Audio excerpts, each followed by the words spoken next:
Comecei na aula 3. Vocês viram, então, que as artes, tanto na música, quanto nas visuais, quanto no teatro, quanto na dança, elas tentavam mostrar para o povo o abuso do poder do governo. Todavia, a dança e o teatro foram as linguagens que mais sofreram nessa época perseguição. E a música também, elas tinham que passar por um crivo.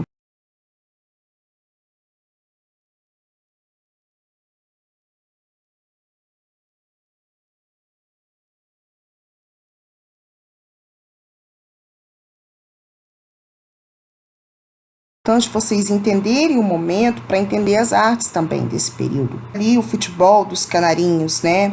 Os militares, eles foram os responsáveis pela paixão nacional nascer no povo do coração, no coração do povo brasileiro.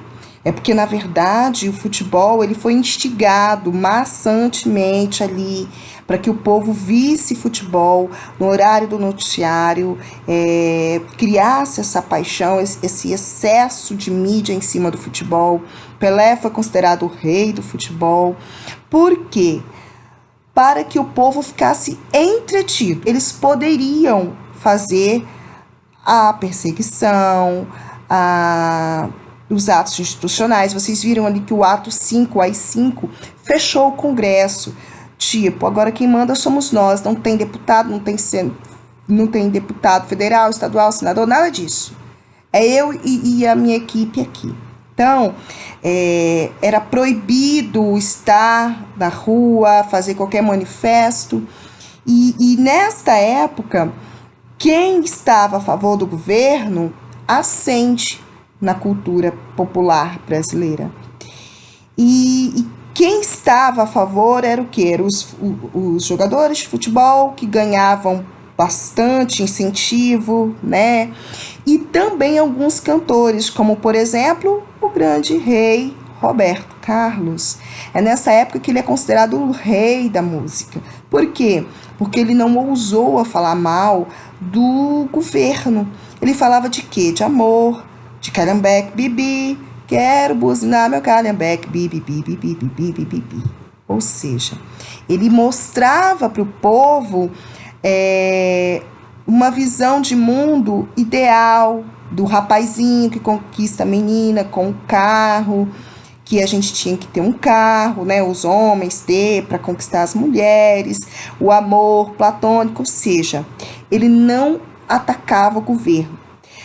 Músicas, cantores que usavam a música para gritar a sua perseguição, como Zé Cante fez, ou para abrir os olhos do povo, eram perseguidas, eram censuradas e tinha a ordem de não circular. E note, a capoeira já é uma forma de abuso, porque era proibida na época da escravidão a capoeira.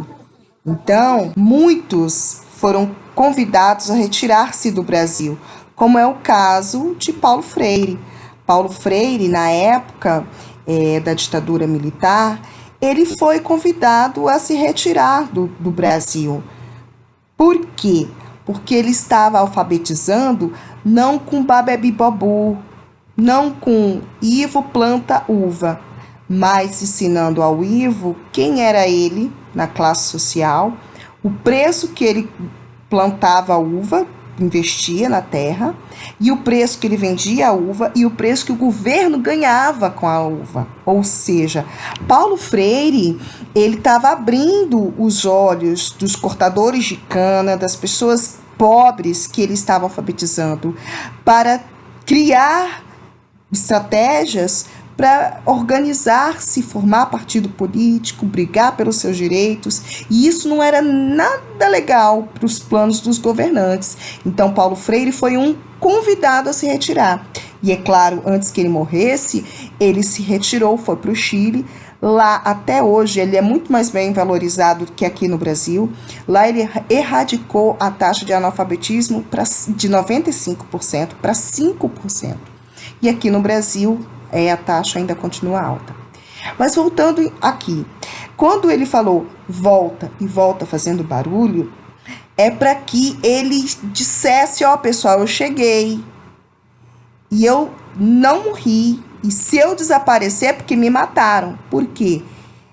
Se porventura ele voltasse e não botasse na mídia que ele estava voltando, eles poderiam aproveitar para matar ele e nunca ninguém ia saber que ele estava morto, ia pensar que ele estava exilado ainda, porque muitos morriam, sumiam, desapareciam, não deixavam vestígio nessa época. E é nessa época que grandes músicos conseguem publicar músicas para tentar o povo, né, despertar o povo para esses atos, né, do governo. Se você para pensar, desde 1500, com a morte dos índios, depois dos negros, depois da ditadura, o Brasil ele é um país extremamente violento, em que para a gente conseguir direitos, em que para a gente conseguir se posicionar, a gente tem que enfrentar certas guerras, a gente tem que brigar pelos nossos ideais, e sangue é derramado, infelizmente, né? Isso só muda o tempo e a forma como essas guerras acontecem, né?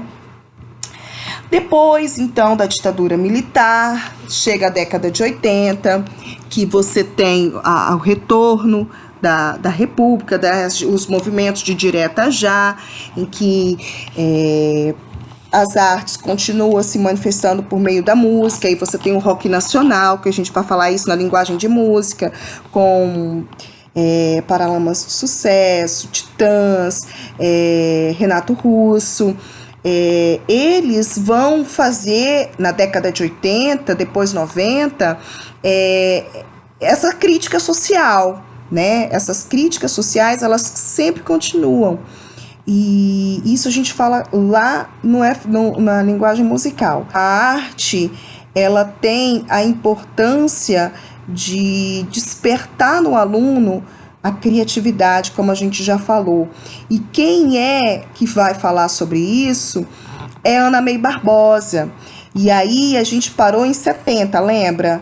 Lá na ditadura militar. Agora, depois de 70, nós vamos continuar. 80, como eu falei, né? Com a música continua tendo todo o seu foco, e depois com a LDB, peraí que eu me perdi aqui, na década de 90 surge a LDB, nos anos 90, perdoa, deixa eu ver. Isso. É interessante vocês verem esse documentário do Boris Fausto. Ele é um historiador muito famoso e conta a história como realmente foi, não como gostariam de mudá-la, para vocês entenderem o período da ditadura. Então, a década de 80, a música continua fazendo o seu papel de abrir o olho das pessoas contra o governo. E na década de 90, com a LDB, né, com depois o PCN, você tem mudança, digamos assim, no ensino de arte. Com a Lei 9.394 de 96, o ensino da educação artística, ela torna-se obrigatória na educação básica, no infantil, no fundamental e médio. Foi aquilo que eu disse lá na aula 3. Novamente, a lei não explicitou se esse ensino era obrigatório em todas as séries ou não, só disse que era na educação básica.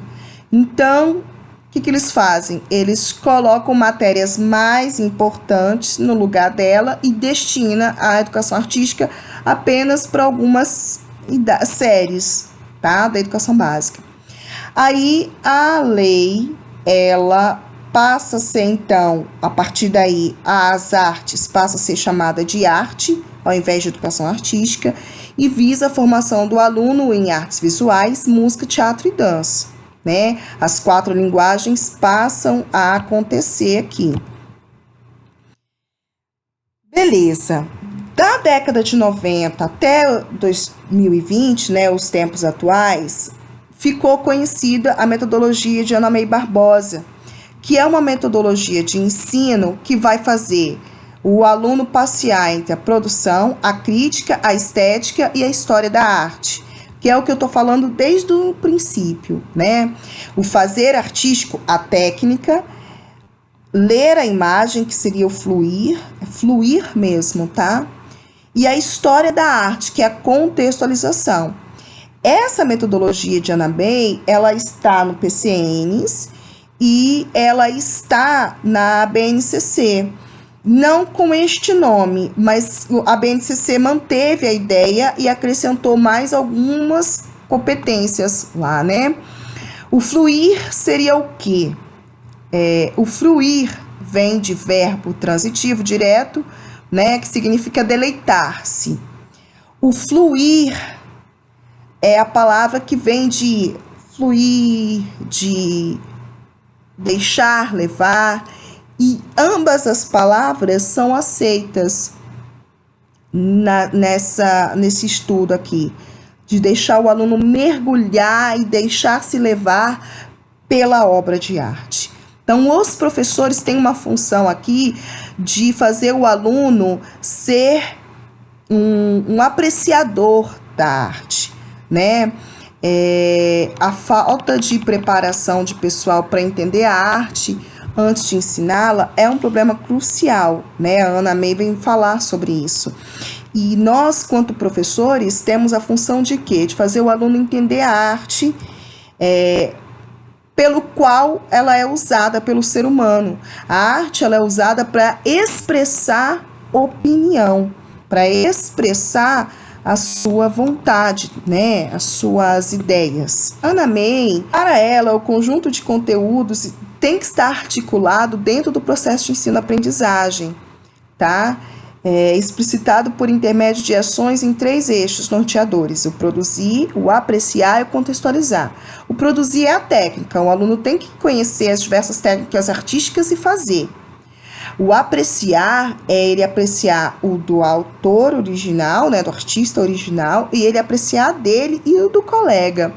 E o contextualizar é ele dar o contexto dele mediante o contexto da obra original, fazer um comparativo, uma releitura, né? Então, isso daí seria um ensino de artes bem mais profundo, né? Para ela, a arte deveria ser saboreada, fazer o aluno a pensar o grau de surpresa, que grau de surpresa essa obra provoca em mim, né? O que o artista quis exprimir nessas telas? O que ele quis dizer? Quais eram os tempos? Quais eram os costumes? Quais eram as ideias, né? E a função do professor hoje é fazer com que o aluno tenha uma linguagem ampla da arte. O nosso papel não é formar artistas. Se a gente conseguir, é bom. Mas o nosso papel é fazer o aluno ser sensível às artes. Buscar a leitura da técnica, como que era o pincel, será que foi pincel, será que foi jogado, será que foi batido, né? Encontra-se no dia a dia outdoor, cinema, vídeos, livros, revistas, CDs, televisão, imagens, músicas. A arte está presente de várias formas no nosso cotidiano. E o aluno ele precisa ser um conhecedor dessas formas, de reconhecer a arte nesses locais de vivência. E aí a Anna May ela vai orientar para a gente ter um cuidado na hora de fazer a leitura da obra de arte. A leitura da obra de arte ela é subjetiva. Não tem um único certo. A minha leitura está certa e vocês têm que decorar a minha leitura e reproduzir na prova. Não é assim. É tentar entender o que o artista quis passar, mas a gente não vai ter 100% de certeza, a não ser que pergunte para ele, ou que ele deixou escrito, ou que alguém perguntou enquanto ele estava vivo em alguma exposição. Caso contrário, ficará sempre aquela dúvida. A gente tem que tentar encontrar a ideia do artista mediante esse daí, esse contexto sócio-histórico, a biografia do autor. Isso vai dar para a gente elementos para tentar entender aquela obra de arte. Porque a arte ela é feita por algum motivo, né? Eu não vou sentar aqui, vou pegar as tintas e vou jogar ao léu, assim. Para eu jogar essas tintas ao léu, eu tenho que estar pensando em alguma coisa, talvez na minha vida pessoal, talvez eu esteja feliz, eu vou escolher umas cores, se eu estiver triste eu vou escolher outras. Isso tudo faz parte do inconsciente humano. A arte, ela reproduz o inconsciente humano, e é isso que a gente precisa fazer, o aluno entender que a arte, ela é subjetiva, ela vai expressar o que o artista sente. E aí vem a metodologia triangular disso daqui, desse triângulo, que é perpassar pelo contexto, apreciar a obra e praticar. Não reproduzindo, que isso é plágio, eu já falei, isso é xerocopiar é crime em arte. É fazer uma releitura, dar ao aluno elementos para que ele solte a imaginação. Ou orientar como seria a Mona Lisa hoje, nos dias atuais, ou até mesmo deixar uma Mona Lisa moderna, ou qual seria a Mona Lisa da favela, ou qual seria a Mona Lisa do Morumbi. Você pode até dar umas dicas, mas não é dizer, pega essa Mona Lisa que está em branco, pega esse risco, reproduza e pinte tal qual. Não é assim, tá? Então, eu peguei uma citação de Consenza e Guerra, que são cientistas que estudam a neurociências, que estudam a inteligência, e para eles a arte, ela contribui significativamente para a maturação do sistema nervoso central da criança. É no período da educação infantil que a criança está especializando os neurônios. Se for bem estimulada, o cérebro percebe que aquele neurônio tem função e potencializa ele. Se não for bem estimulado, se aquele neurônio não for estimulado, o cérebro vai pensar que é um neurônio que não tem utilidade e vai dispensá-lo. Logo, crianças que são estimuladas a pintar, usar as cores, as artes, os trabalhos manuais, elas têm uma probabilidade maior de serem mais inteligentes do que aquelas que tiverem menos estímulos. Lembrando que inteligência é a habilidade que o sistema nervoso central tem de resolver um problema em menos tempo, tá? Isso é inteligência na neurociências. E isso mostra a importância que as artes têm na educação.